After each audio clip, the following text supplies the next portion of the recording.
চট্টগ্রামের পর্বতারোহী বাবর আলী ১৯ মে পৃথিবীর সর্বোচ্চ পর্বতশৃঙ্গ মাউন্ট এভারেস্ট জয় করেছেন। নেপালের স্থানীয় সময় সকাল ৮:৩০ এবং বাংলাদেশ সময় সকাল ৮:৩০টায় তিনি এভারেস্টের চূড়ায় আরোহণ করেন। দীর্ঘ ১১ বছর পর পৃথিবীর সর্বোচ্চ শিখরে উড়ল বাংলাদেশের পতাকা।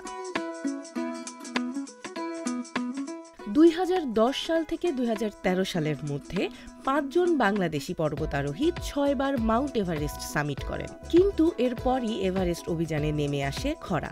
আজ ১১ বছরের খরা কাটিয়ে মাউন্ট এভারেস্টের চূড়ায় বাংলাদেশের লাল সবুজ পতাকা উড়িয়েছেন বাবর আলী। বেস ক্যাম্প টিমের বরাতে এই তথ্য নিশ্চিত করেছেন অভিযানের প্রধান সমন্বয়ক ফরহান জামান।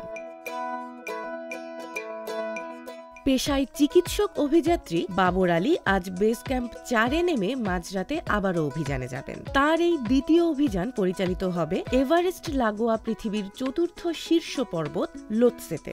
সব ঠিক থাকলে ভোরে পৌঁছে যাবেন লোৎসে চূড়ায়। সেই চূড়ায় এর আগে কোনো বাংলাদেশি অভিযাত্রী সামিট করেননি। এছাড়া কোনো বাংলাদেশি একই অভিযানে ২টি ৮০০০ শৃঙ্গ অভিযান করেননি। এভারেস্ট জয়ের পর লোৎসে জয় করলে বাবর আলী হবেন ৮,০০০ মিটার উচ্চতার ২টি শৃঙ্গে একই সঙ্গে অভিযান চালানো বাংলাদেশের প্রথম অভিযাত্রী।